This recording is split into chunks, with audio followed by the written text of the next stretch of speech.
Oi, gente! Tudo bem com vocês? Sabe quando um filme traz uma boa premissa ou é carregado de boas intenções? Seja uma obra inspiradora ou uma obra que se propõe a discutir assuntos sérios por meio de uma ficção. Muitas vezes, na maioria dos casos, até relevamos um ou outro probleminha que essa produção pode apresentar em sua narrativa. Afinal, peso simbólico daquela trama acaba se sobressaindo. E eu bem sei que todo mundo que me assiste aqui tem algum filme para si que pode ou não ser considerado perfeito aos seus olhos, mas que para você ele é sensacional e te toca no fundo do coração por N motivos diferentes. Porém, mesmo com todas as boas intenções do mundo, tem filme que não tem salvação mesmo, hein? E pra mim, O Nascimento do Mal, que é um filme que estreou esse ano, alguns meses atrás, nos cinemas, e que agora chega no Prime Video,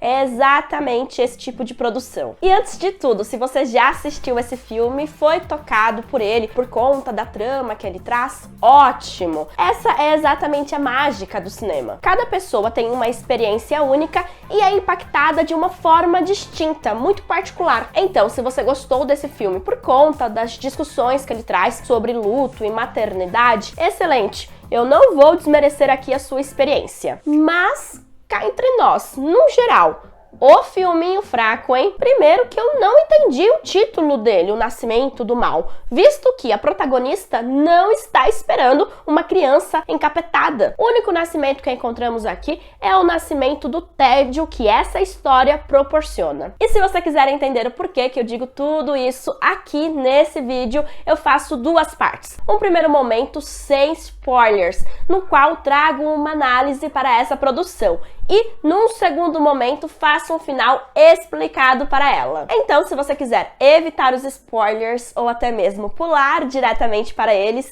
eu te ajudo. Eles começam nesse minuto que está aparecendo aqui em tela. Antes disso, faço a análise e a lição de casa.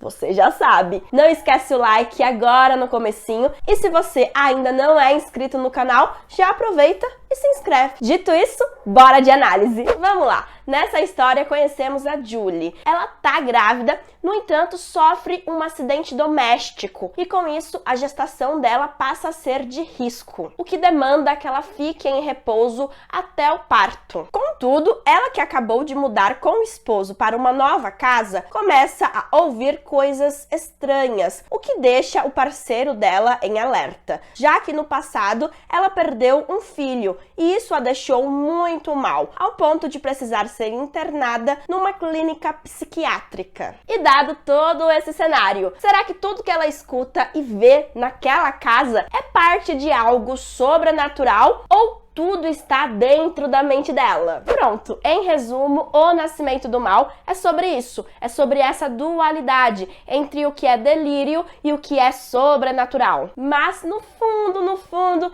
isso tudo é apenas uma metáfora para trabalhar a dor que a personagem sente por ter perdido um filho. E eu gosto quando uma ficção é bem elaborada e consegue trazer entre linhas uma boa metáfora, mas não é o caso dessa história aqui. Aqui a trama se esforça exageradamente para assumir um teor sobrenatural, mas isso parece apenas um esforço desesperado para dar uma última cartada no público e deixar todos em dúvidas em relação a algo que não deixa grandes dúvidas na história. Ou seja, é um filme óbvio, que não tem consciência disso e se esforça horrores para enganar a audiência, que é tratada como burra. E eu fico lembrando de alguns meses atrás, durante o período de divulgação do longa nos cinemas, porque esse filme teve um marketing muito desonesto. Primeiro que a tradução do título em português ficou horrível. O título original dele é Bed Rest, ou seja, algo como numa tradução literal, repouso na cama,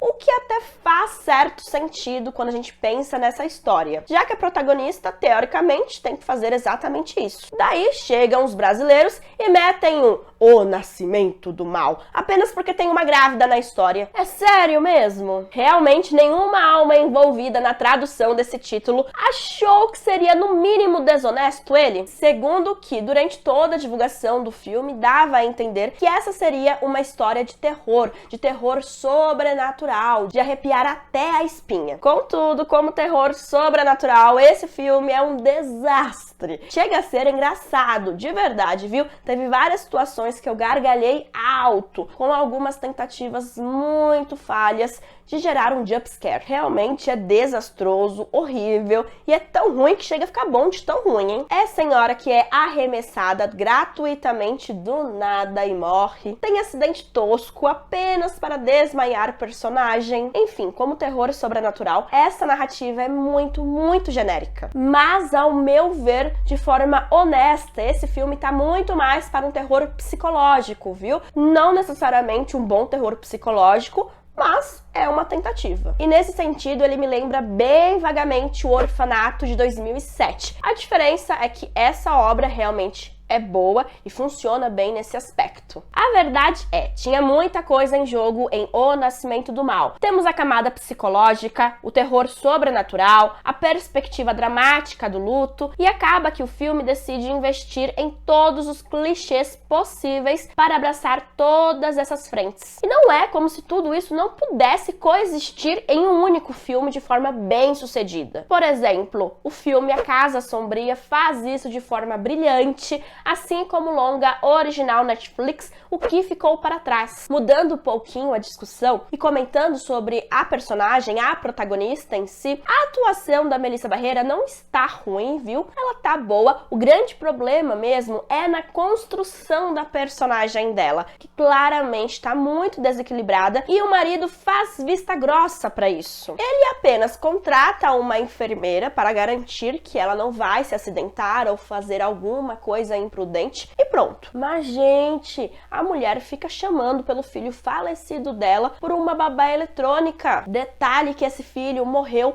logo após o parto. E na cabeça dela, atualmente, ele tem seus 5, 6 anos de idade. Ou seja, o bebê morto dela até cresceu na mente dela. Eu nem sabia que fantasma crescia. Sem contar que, historinha mequetrefe, viu? Porque não faz o menor sentido aquela babá eletrônica estar ligada desde o começo do filme, visto que não tem bebê nenhum naquele quarto em que ela fica ligada. Falta mais de um mês para o nascimento da criança e a babá eletrônica fica ligada 24 horas por dia. Eu fico pensando, esse negócio funciona à base de quê? A pilha, a bateria? Por que de acho deixar isso ligado, gastando energia, bateria, pilha, que seja, 24 horas por dia, à toa? Não tem ninguém ali, não tem criança para ela vigiar, não tem uma alma viva naquele quarto, só a alma morta. Não faz sentido, assim como também não faz sentido a passagem de tempo da história, que é totalmente anticlimática e que provavelmente apenas serviu para facilitar os recortes de edição. E isso me leva para um outro tópico. O modo como a trama não é sutil ao estabelecer certos elementos. Além da babá eletrônica, né, que claramente a gente sabe qual é a finalidade, né? Ela ficar observando fantasmas por meio desse dispositivo. Temos também walk-talks, que claramente, assim que eles são introduzidos na história, já fica muito claro de forma super óbvia para quem assiste qual é a finalidade deles. Aqui, propósito maior, esses aparelhos podem servir no final. Assim como também encontramos uma pulseira que claramente é de alguém que morreu dentro daquela casa. E é incrível que a Julie não desgruda dessa pulseira, viu, gente? Mesmo sabendo que é de alguém que morreu, que se suicidou naquela casa, ela continua utilizando a pulseira. E é nesse momento que eu me recordo de algo que minha mãe sempre me diz quando eu mudo de casa, né? Olha, se você encontrar coisas que pertencem aos antigos moradores, não se inventa de ficar usando, viu? Descarta. Pois bem, faltou alguém para dar esse mesmo conselho para a Julie. Se bem que quando eu mudei para algumas casas, eu já reutilizei algumas coisas. Mas isso é conversa para outra hora.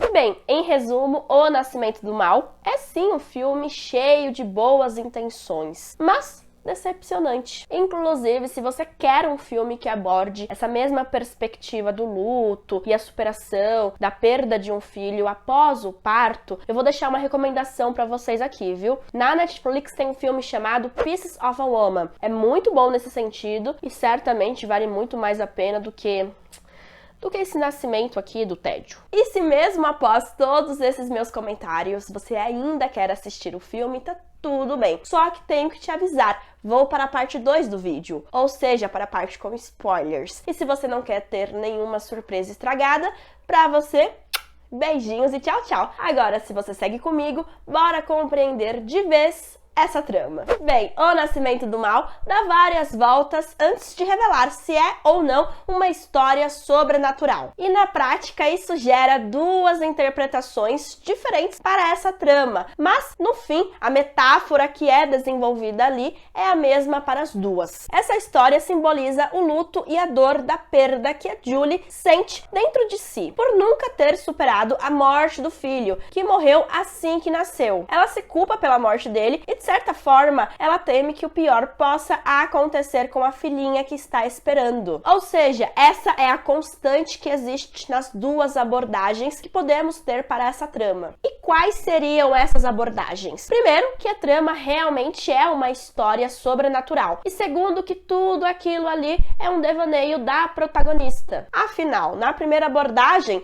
a vida pode ter sido sacana e colocou uma pessoa que está em luto justamente numa casa mal assombrada. E segundo, que a protagonista poderia simplesmente estar passando por um surto, uma crise de dissociação mental. E com isso, ela tentou encontrar explicações em tudo aquilo que acontecia, tudo aquilo que ela via. E as explicações acabaram sendo vias sobrenaturais. E nessa segunda abordagem, em que a personagem estava doente, né? Mentalmente doente, mentalmente instável, podemos perceber que ela vê pegadas de água no teto. E essas pegadas poderiam sim ser pegadas da fantasma que morreu dentro da banheira daquela casa, conforme a primeira abordagem, a interpretação mais sobrenatural. Mas essas pegadas também poderiam simbolizar o modo como a Julie se sente afogada em pensamentos dentro daquela casa. E dessa forma, com essa interpretação mais racional, todos os fantasmas que a gente vê dentro dessa história são apenas fruto da imaginação dela. Mais que isso, na verdade, são frutos de conexões mentais que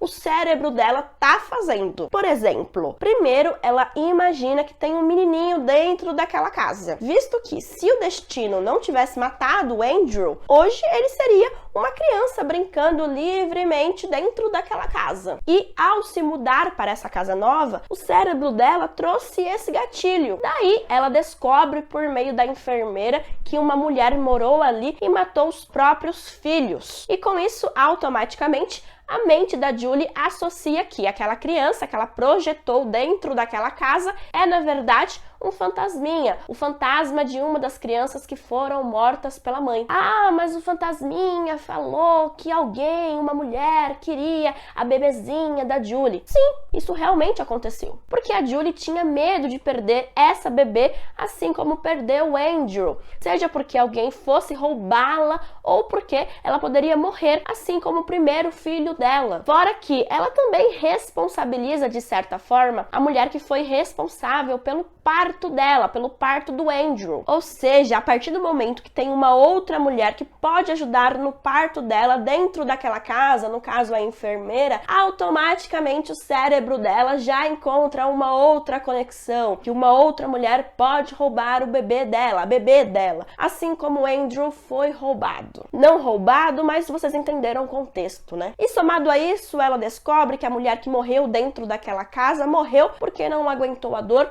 de ter perdido uma bebezinha. Pronto, gente. Tá aí a resposta que a Julie precisava para associar tudo aquilo. E também podemos analisar aquele final horrível, caótico, por meio dessa perspectiva mais racional. Porque até aquele mini plot twist e aquele desfecho hilário também tem uma explicação aí dentro da mente da Julie. Do nada, a protagonista se levanta depois de uma queda horrível e expulsa no grito e na força bruta a fantasma que tentava roubar a bebê dela o filme inteiro. O que por si só, essa cena é, hilária. Pois bem, descobrimos que tudo isso só foi possível porque a Julie também se tornou uma fantasma. Porém, ela é salva e volta à vida. Só que antes, finalmente, ela consegue se reencontrar com o bebezinho dela, com o Andrew, e ela deixa ele aos cuidados da enfermeira que morreu cenas antes. E claro, tudo isso pode ser interpretado de uma forma mais sobrenatural, como se tudo aquilo tivesse ocorrido de forma literal. Mas também podemos interpretar isso como se a Julie finalmente se livrou do peso que carregava nas costas, seja porque numa perspectiva sobrenatural ela foi para uma além-vida e pôde resolver essas questões antes de voltar à vida, ou porque ela criou esse cenário hipotético em sua mente, onde agora seu filho estará seguro, porque alguém que ela confia poderá cuidar dele. Na minha visão, acredito que tudo aquilo que assistimos na trama é apenas uma forma da protagonista lidar com o luto, ou seja, tudo aquilo foi projetado pela mente da Julie. Não unicamente porque faz sentido pra mim, mas sobretudo porque torna aquele filme menos ruim, dado que o tom de horror, de terror que existe ali é horrível. E segundo, porque eu acho que isso fecha todas as pontas da história de forma muito mais interessante. Sim, tem passagens da história que, tirando a camada sobrenatural, podem não fazer tanto sentido assim. Por exemplo, o fato do esposo da protagonista e da enfermeira dela também enxergarem fantasmas. Contudo, para mim, isso tudo faz parte de um grande surto coletivo que eles vivenciaram juntos. E até mesmo a morte da enfermeira. Quem garante pra gente que a perspectiva que a gente assiste ali não foi distorcida por conta desse surto? Será que ela realmente foi morta por um fantasma que passou semanas com ela sem fazer nada e que agora decide matá-la? Assim, do nada. Ou será que ela escorregou no escuro e caiu de frente com uma janela no meio do desespero para tentar levar a paciente dela, que estava para dar à luz, até o hospital? Pode apenas ter sido um acidente. Mas fato é, essa história é interpretativa, apesar da literalidade da metáfora que existe ali, e é por isso que O Nascimento do Mal, como eu já disse na primeira parte do vídeo, poderia ser vendido tanto como um terror sobrenatural, como um terror psicológico. Se você já assistiu o filme, me conta aqui nos comentários o que você achou dessa produção. Gostou? Não gostou? Qual perspectiva você gosta mais? E eu te agradeço por ter assistido o vídeo até agora. Não esquece o like, se inscreve no canal e a gente se vê em outra oportunidade. Beijinhos e tchau, tchau!